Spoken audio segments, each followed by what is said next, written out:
মাঝরাত প্রায় ১টার দিকে হঠাৎ ঘুম ভেঙে গেল, মনে হলো বাথরুমে যেতে হবে। ধীরে ধীরে উঠে বাথরুমের দিকে পা বাড়ালাম। ফিরতে কিছুটা সময় লেগে গেল। ঘরে ফিরে দেখি কাকি বিছানায় শুয়ে আছেন, তবে উল্টো দিকে মুখ করে। ঘরের মৃদু আলো মনে হচ্ছিল। কাকির মুখটা ঝলমলে আলো তাকে আরও মোহময়ী করে তুলছিল। আমি আস্তে আস্তে পা বাড়িয়ে তার কাছে গেলাম। দেখলাম তিনি গভীর ঘুমে আচ্ছন্ন, তার মুখে শান্তির ছাপ স্পষ্ট। এমন দৃশ্য দেখে আমার মনে যেন এক ধরনের অস্থিরতা কাজ করতে শুরু করল। আমি নিজেকে সামলে মাথা ঠান্ডা রাখার চেষ্টা করলাম। কয়েক মুহূর্তের মধ্যেই মনোবল ফিরে পেলাম। ভাবলাম এই পরিস্থিতি এড়িয়ে গিয়ে নিজের ঘুমের দিকে মনোযোগ দেওয়া উচিত।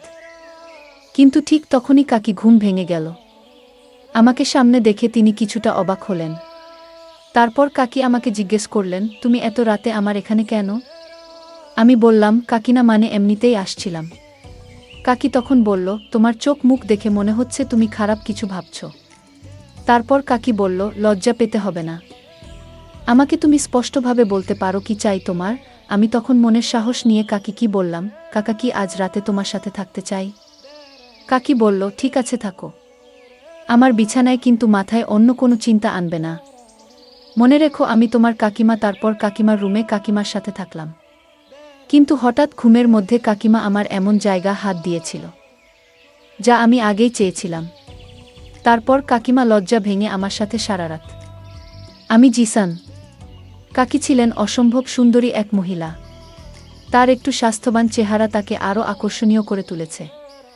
যে কেউ তাকে একবার দেখলে মুগ্ধ হয়ে যেত। কয়েকদিন আগে আমি একটি ইন্টারভিউ এর জন্য মুম্বাই থেকে গুজরাট যাচ্ছিলাম।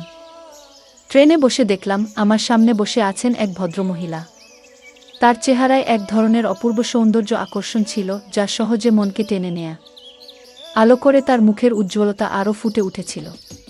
তার লম্বা চুল তাকে আরও মোহনীয় করে তুলেছিল। তার কোমল ব্যক্তিত্ব ও সহজ সরল আচরণ দেখে আমার মন ভালো হয়ে গেল। তাকে দেখে এক ধরনের ইতিবাচক অনুভূতি কাজ করছিল, যেন তার উপস্থিতি আমাকে সাহস দিচ্ছে। ট্রেন চলতে চলতে ভাবলাম, তার সঙ্গে কথা বললে কেমন হয়। অবশেষে সাহস করে আলাপ শুরু করলাম। তিনি হাসি মুখে জিজ্ঞেস করলেন, আপনি কোথায় যাচ্ছেন? আমি হেসে বললাম, গুজরাটে যাচ্ছি, সেখানে একটি ইন্টারভিউ আছে। তিনি শুনে বললেন, খুব ভালো, আমি গুজরাটের বাসিন্দা। এরপর তিনি জানালেন, তিনি মুম্বাই এসেছিলেন তার স্বামীর সঙ্গে দেখা করতে। আমি জানতে চাইলাম, আপনার নাম কি? তিনি বললেন, আমার নাম ইভা। আমি বললাম, আপনি গুজরাটের কোনো এলাকায় থাকেন? তিনি উত্তর দিলেন, আমি কলেজে থাকি। আমাদের আলাপ চলতে লাগলো। কথা বলার সময় তার ব্যক্তিত্ব আমাকে ক্রমশ আকর্ষণ করতে থাকল। ভ্রমণের সময় আমরা একে অপরের জীবনের গল্প ভাগাভাগি করলাম। আমি তাকে জানালাম আমার ইন্টারভিউ একটি অটোমোবাইল কোম্পানিতে। তিনি আমাকে উৎসাহ দিলেন। তার কথাগুলো খুব আন্তরিক এবং শক্তি জোগানোর মতো ছিল। রাতের প্রায় 1:00 বাজে। ট্রেন যখন গল্প স্টেশনে থামল, আমি ও ইভা দুজনেই ট্রেন থেকে নামলাম। কাকির ব্যাগ ভারী ছিল, তাই আমি বললাম, কাকি, আমি আপনার ব্যাগটি ধরছি। তিনি আন্তরিকভাবে ধন্যবাদ জানালেন। স্টেশন থেকে বাইরে এসে জিজ্ঞেস করলেন, এখন রাতে কোথায় থাকার পরিকল্পনা করেছেন? আমি বললাম, সম্ভবত একটি হোটেল খুঁজতে হবে। তখনই বললেন, যদি সমস্যা না হয় আপনি আমাদের বাড়িতে আসতে পারেন, বাড়ির কাছেই। আমি কিছুক্ষণ ভেবে সম্মতি দিলাম। রাতে অচেনা জায়গায় হোটেল খোঁজার থেকে কাকির বাড়িতে যাওয়াই নিরাপদ মনে হলো। ট্রেনে তার সঙ্গে এলাম। এরপর থেকে আমি বেশ স্বস্তি অনুভব করছিলাম। আমরা দুজনে হাঁটতে হাঁটতে তার বাড়ির দিকে এগিয়ে গেলাম। হাঁটার সময় তাকে জিজ্ঞেস করলাম, আপনার বাড়ি আর কত দূর? তিনি হেসে বললেন, আরেকটু দূর, তুমি দেখবে আমাদের বাড়ির পরিবেশ খুব সুন্দর। তার কথায় আশ্বস্ত হলাম।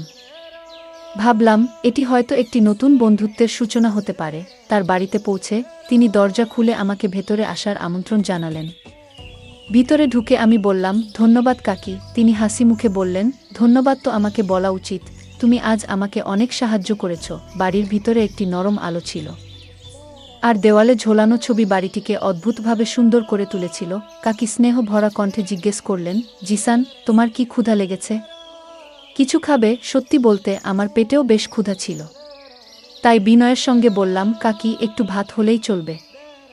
তিনি মুচকি হেসে বললেন, ঠিক আছে, আমি রান্না করি, তুমি সামনের ঘরে গিয়ে বিশ্রাম নাও। আমি তার কথামত সামনের ঘরে গেলাম। নিজের কাপড় পরিবর্তন করে হাত মুখ ধুয়ে নিলাম। ঘরটি খুবই আরামদায়ক এবং শান্ত ছিল, যা আমার মনে এক ধরনের স্বস্তি এনে দিয়েছে। তিনি দেখতে বেশ সুন্দর লাগছিলেন। তার সাধারণ পোশাকে একটি অসাধারণ আকর্ষণ ছিল। তিনি হাসি মুখে বললেন, কি হলো, ঠিক লাগছে না? আমি হেসে বললাম, কাকি, আপনি তো খুব সুন্দর দেখাচ্ছেন। আমার কথায় তিনি মুচকি হেসে রান্নার কাজে ফিরে গেলেন। আমি বিছানায় বসে ফোনে কিছু দেখতে শুরু করলাম। কিছুক্ষণের মধ্যেই রান্না করা খাবারের সুগন্ধ এসে পৌঁছাল। কাকি বললেন, খাবার প্রায় হয়ে গেছে, তুমি টেবিলে বসো। আমি টেবিলে গিয়ে বসলাম। তিনি ভাত আর তরকারি পরিবেশন করলেন। আমরা খাবার খেতে খেতে কথাবার্তা বলছিলাম। কাকি জিজ্ঞেস করলেন, খাবার কেমন লাগছে? আমি বললাম, অত্যন্ত ভালো। তিনি হেসে বললেন, আর আমার বাড়ি কেমন লাগলো?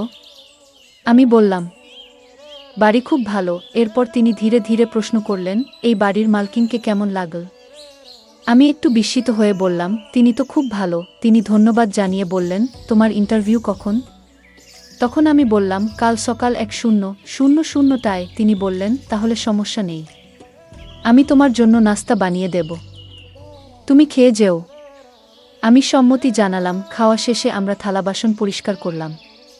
কাকি বললেন, তোমাকে বিশ্রাম করতে হবে, সকালে তাড়াতাড়ি উঠতে হবে। আমি মুচকি হেসে বললাম, আপনি কোনো পারফিউম ব্যবহার করেন? আপনার ঘরে খুব সুন্দর গন্ধ আসছে। তিনি হেসে বললেন, সবই মহিলা পারফিউম, তোমার জন্য উপযুক্ত নয়। রাত গভীর হয়ে এসেছিল। আমি বিছানায় শুয়েছিলাম। কিছুক্ষণ পর কাকি ঘরে এসে মুচকি হেসে বললেন, তুমি কি আর কিছু বলবে? আমি হেসে জিজ্ঞেস করলাম, আপনি কি জানতে চান? তিনি আমার চোখের দিকে তাকিয়ে বললেন, যদি তোমার চাকরি এখানে হয়ে যায়, তুমি কোথায় থাকতে চাও? আমি কিছুক্ষণ ভেবে বললাম, সম্ভবত একটি রেন্ট ঘর নিতে হবে। তিনি চুপ করে থাকলেন কিছুক্ষণ। তারপর বললেন, তুমি কি আমার বাড়িতে থাকতে পারবে? আমি কিছুটা হতভম্ব হয়ে বললাম, আমি আপনার বাড়িতে? আমি কতদিন থাকব? তিনি মুচকি হেসে বললেন, যতদিন তুমি চাও। আমি বললাম, কিন্তু এটা ঠিক মনে হচ্ছে না। তিনি বুঝতে পেরে বললেন, ঠিক আছে, তুমি রেন্টে থাকতে পারো। যা রেন্ট দিতে হবে সেটা আমাকে দিলেই হবে, এতে আমার সুবিধা হবে। আমি ভাবলাম, এটা আসলেই ভালো একটা প্রস্তাব। বললাম, ঠিক আছে, আগে তো চাকরি পেতে হবে, সেটাই আগে দেখি। তিনি বললেন, তোমার চাকরি নিশ্চিত হয়ে গেছে। আমি হাসতে হাসতে বললাম, আপনি কিভাবে জানলেন? তিনি বললেন, আমার কিছু অনুভূতি আছে। এরপর তিনি আবার জিজ্ঞেস করলেন, যদি চাকরি হয়, তুমি কি আমার বাড়িতে থাকবে? আমি মাথা নেড়ে সম্মতি দিলাম। আমাদের মধ্যে একটি ভালো বোঝাপড়া তৈরি হলো। কিছুক্ষণ গল্প করার পর আমি বললাম, কাকি, আমাদের এখন ঘুমাতে হবে, সকালে উঠতে হবে। তিনি বললেন, ও হ্যাঁ, আমাকে অফিসে যেতে হবে। আমি জিজ্ঞেস করলাম, আমি কোথায় ঘুমাব? তিনি বললেন, তুমি আমার পাশে শুতে পারো, আমরা একসঙ্গে ঘুমাবো। আমি কিছুটা সংকট প্রকাশ করে বললাম, না, আমি অন্য ঘরে ঘুমাবো। তিনি বললেন, অন্যান্য ঘর পরিষ্কার নেই, তুমি আমার ঘরে শুয়ে যাও। শেষমেশ আমি তার কথা মেনে নিলাম। তার কাছে একটি বিছানা চাইলাম, কিন্তু তিনি আমাকে নিচে বিছানা পেতে শোয়ার অনুমতি দিলেন না। তিনি নিজেই বললেন, তুমি আমার বিছানায় শুয়ে পড়। ধীরে ধীরে ঘরের পরিবেশ শান্ত হয়ে গেল। রাতের নিস্তব্ধ বাতাসে মনে হচ্ছিল, এই অজানা সাক্ষাৎ আমাদের জীবনের নতুন অধ্যায়ের সূচনা করতে পারে। রাত প্রায় 1টা, ঘুম ভেঙে গেল। আমি বাথরুমে গেলাম। ফিরে এসে দেখলাম, কাকি আমার দিকে পিঠ করে শুয়ে আছেন। তাকে দেখে আমার মনে অস্থিরতা কাজ করছিল, কিন্তু আমি নিজেকে নিয়ন্ত্রণে রেখে আবার শুয়ে পড়লাম। সকালে কাকি আমাকে 7টায় ডেকে দিলেন। তিনি বললেন, ও তো, 1 কাপ চা খেয়ে নাও। আমি বললাম, কাকি, আমি চা খাই না। তিনি হাসি মুখে বললেন, কোনো সমস্যা নেই, একবার খেয়ে দেখো, আমি তোমার জন্য ভালোবাসা দিয়ে বানিয়েছি। তার কথায় অন্যরকম অর্থ অনুভব করছিলাম, কিন্তু নিজের অজান্তেই তা উপেক্ষা করলাম। প্রস্তুত হওয়ার সময় কাকি বললেন, ইন্টারভিউ শেষ হলে আমার সাথে দেখা করতে এসো এবং কাজের খবর জানাও। আমি একটি অটো নিয়ে ইন্টারভিউ দিতে বেরিয়ে পড়লাম। দুপুর 3টার দিকে ফিরে এসে দেখি বাড়ির দরজায় তালা লাগানো। আমার কাপড় সব ভিতরে ছিল, আর আমি কাকির ফোন নম্বর নিতে ভুলে গিয়েছিলাম। বাধ্য হয়ে অপেক্ষা করতে লাগলাম। সন্ধ্যা 5টার দিকে কাকি ফিরলেন। তিনি একটি সুন্দর পোশাক পরেছিলেন। দরজা খুলে আমাকে ভিতরে আসতে বললেন। এরপর বললেন, তুমি একটু দাঁড়াও, আমি কাপড় পরিবর্তন করে আসি। কিছুক্ষণ পরে বেরিয়ে এলেন। তিনি জিজ্ঞেস করলেন, এখন বল, ইন্টারভিউ কেমন হলো? আমি বললাম, আমার তো বাড়ি যেতে হবে। এটা শুনে কাকি একটু বিষণ্ণ হয়ে বললেন, ইন্টারভিউ ভালো হয়নি, কাজ পাওনি? আমি উত্তর দিলাম, না, এমন কিছু নয়। আমার চাকরি হয়েছে এবং আমাকে 3 দিন পর যোগদান করতে হবে। আমি খুশি হয়ে জানতে চাইলেন, তাহলে তুমি বাড়ি যাচ্ছ কেন? তার কথায় বোঝা যাচ্ছিল আমার চলে যাওয়া তাকে কিছুটা দুশ্চিন্তাগ্রস্ত করছে। আমি বললাম, আমার কাছে তেমন কাপড় নেই, আমাকে পরিবারের সঙ্গে দেখা করতে যেতে হবে, কিছু প্রয়োজনীয় জিনিসপত্র নিয়ে আসতে হবে। কাকি আশাবাদী চোখে প্রশ্ন করলেন, তুমি ফিরে আসবে তো? তার চোখে এমন এক অনুভূতি ছিল যে আমার চলে যাওয়া তাকে সত্যিই কষ্ট দিচ্ছে। আমি বললাম, কাকি, আমি অবশ্যই ফিরে আসব। এতে তিনি কিছুটা খুশি হয়ে বললেন, তুমি কখন যাচ্ছ? ট্রেন। তখন আমি বললাম, কাল সকালে।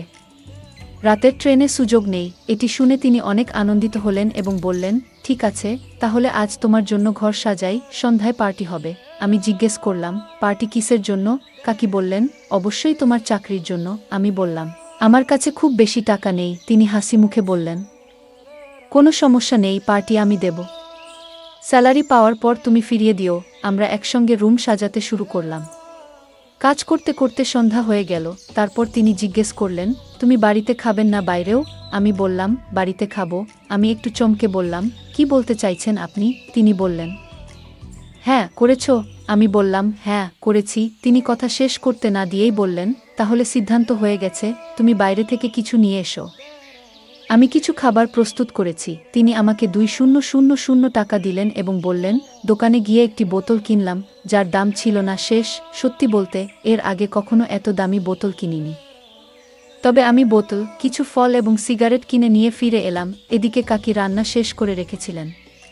তিনি পরোটা এবং আলু পোস্ত রান্না করেছিলেন। আমাকে দেখে তিনি বললেন, তুমি পোশাক পরিবর্তন করে না? ওই পোশাকগুলো নোংরা হয়ে গেছে, দ্রুত সাবান নিয়ে ফ্রেশ হয়ে এসো। আমি বললাম, কিন্তু আমার তো অন্য কাপড় নেই। কাকি বললেন, এই নাও, একটি টি শার্ট পরে নাও। আমি কাপড় নিয়ে আমার ঘরে গেলাম, স্নান সেরে নতুন পোশাক পরে বের হয়ে এলাম। কাকি ঘরে যেতে দেখলাম। তিনি তখনও স্নান করছেন। আমি তাকে ডাকলাম। তিনি বললেন, তুমি যা আনবে তা নিয়ে এসো, আমি একটু পরে আসছি। তিনি আমাকে জল আর অন্যান্য জিনিস আনার নির্দেশ দিলেন। আমি সব কিছু প্রস্তুত করে আনলাম। ড্রাই ফ্রুট কেটে প্লেটে সাজালাম। দুজনের জন্য গ্লাসে জল রেখে দিলাম। ড্রয়িং রুমে বসেছিলাম। তখনই ঘরে ঢুকলেন। আমি তাকিয়ে রইলাম। কাকি আমার দৃষ্টি বুঝতে পেরে মিষ্টি করে বললেন, কি দেখছ? আমি চোখ সরিয়ে বললাম, কিছু না, শুধু আপনার সৌন্দর্য দেখছিলাম। তিনি হাসতে লাগলেন। সত্যি বলতে তাকে খুব সুন্দর লাগছিল। আমি গ্লাসে জল ঢালতে শুরু করলাম। এর মধ্যে জিজ্ঞাসা করলেন, আমার কেমন লাগছে? আমি বললাম, সত্যিটা কি, আজকে খুব ভালো লাগছে। নেন। কাকি একটু হাসলেন এবং বললেন, ভালো লাগছে নাকি আরও কিছু? আমি কোনো উত্তর না দিয়ে জল শেষ করে দিলাম। নতুন একটি জল তৈরি করতে বোতল হাতে নিলাম। তখন কাকি বললেন, আরে এত তাড়াতাড়ি কেন? এবার আমি বানাচ্ছি। এই কথা বলে তিনি বোতল নিয়ে আরও পানি আনতে গেলেন। তারপর মৃদুস্বরে বললেন, জানো একটা কথা জিজ্ঞাসা করব? আমি বললাম, অবশ্যই। তা কি? তিনি বললেন, তুমি কি সত্যি বলবে নাকি মিথ্যে? আমি বললাম, সত্যি বলবো। তিনি প্রশ্ন করলেন, তোমার কতজন গার্লফ্রেন্ড আছে? এই প্রশ্ন শুনে আমি একটু থমকালাম। কাকি মিষ্টি হাসি দিয়ে চোখের ইশারায় বললেন, বলতো। আমি বললাম, কাকি, একজনই আছে। তিনি মৃদু হাসলেন এবং বললেন, তোমার কি তার সঙ্গে ভালো সম্পর্ক গড়ে উঠেছে? আমি সরলভাবে উত্তর দিলাম, হ্যাঁ, হয়েছে। কাকি আবার জানতে চাইলেন, তোমরা কতবার দেখা করেছ? আমি বললাম, মাত্র 2-1 বার। কাকি বললেন, এই নাও, একটি টি শার্ট পরে নাও। আমি কাপড় নিয়ে আমার ঘরে গেলাম। স্নান সেরে নতুন পোশাক পরে বের হয়ে এলাম। কাকি ঘরে যেতে দেখলাম। তিনি তখনও স্নান করছেন। আমি তাকে ডাকলাম। তিনি বললেন, তুমি যা আনবে তা নিয়ে এসো, আমি একটু পরে আসছি। তিনি আমাকে জল আর অন্যান্য জিনিস আনার নির্দেশ দিলেন। আমি সব কিছু প্রস্তুত করে আনলাম। ড্রাই ফ্রুট কেটে প্লেটে সাজালাম। দুজনের জন্য গ্লাসে জল রেখে দিলাম। ড্রয়িং রুমে বসেছিলাম। তখনই ঘরে ঢুকলেন। আমি তাকিয়ে রইলাম। কাকি আমার দৃষ্টি বুঝতে পেরে মিষ্টি করে বললেন, কি দেখছ? আমি চোখ সরিয়ে বললাম, কিছু না, শুধু আপনার সৌন্দর্য দেখছিলাম। তিনি হাসতে লাগলেন। সত্যি বলতে তাকে খুব সুন্দর লাগছিল। আমি গ্লাসে জল ঢালতে শুরু করলাম। এর মধ্যে জিজ্ঞাসা করলেন, আমার কেমন লাগছে? আমি বললাম, সত্যিটা কি, আজকে খুব ভালো লাগছে। নেন। কাকি একটু হাসলেন এবং বললেন, ভালো লাগছে নাকি আরও কিছু? আমি কোনো উত্তর না দিয়ে জল শেষ করে দিলাম। নতুন একটি জল তৈরি করতে বোতল হাতে নিলাম। তখন কাকি বললেন, আরে এত তাড়াতাড়ি কেন? এবার আমি বানাচ্ছি। এই কথা বলে তিনি বোতল নিয়ে আরও পানি আনতে গেলেন, তারপর মৃদুস্বরে বললেন, জানো একটা কথা জিজ্ঞাসা করব? আমি বললাম, অবশ্যই। তা কি? তিনি বললেন, তুমি কি সত্যি বলবে নাকি মিথ্যে? আমি বললাম, সত্যি বলবো। তিনি প্রশ্ন করলেন, তোমার কতজন গার্লফ্রেন্ড আছে? এই প্রশ্ন শুনে আমি একটু থমকালাম। কাকি মিষ্টি হাসি দিয়ে চোখের ইশারায় বললেন, বলতো। আমি বললাম, কাকি, একজনই আছে। তিনি মৃদু হাসলেন এবং বললেন, তোমার কি তার সঙ্গে ভালো সম্পর্ক গড়ে উঠেছে? আমি সরলভাবে উত্তর দিলাম, হ্যাঁ, হয়েছে। কাকি আবার জানতে চাইলেন, তোমরা কতবার দেখা করেছ? আমি বললাম, মাত্র 2-1 বার।